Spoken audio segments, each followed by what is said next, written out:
Awit 4:5-8.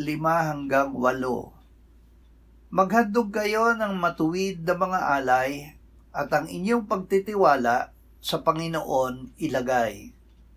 Marami ang nagsasabi, sana'y makakita kami ng ilang kabutihan.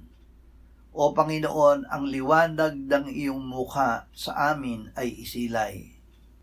Ikaw ay naglagay ng kagalakan sa aking puso, kaysa nang ang kanilang butil at alak ay sagana.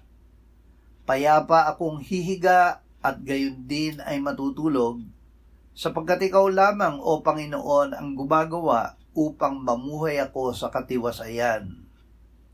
Naihandog na ang matuwid na alay. Ang matuwid na alay ay ang Panginoong Hesus.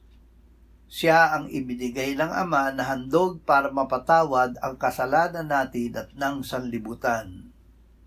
Si Kristo, ang kordero ng ating Paskwa, ay naialay na. Siya ay binuhay na muli at iniakyat ng Ama sa kanyang kanan sa langit. Kaya't sa pamamagitan niya ay patuloy tayong maghandog ng alay ng pagpupuri sa Diyos, ng bunga ng mga labi na nagpapahayag ng pangalan ni Jesus. Sa Diyos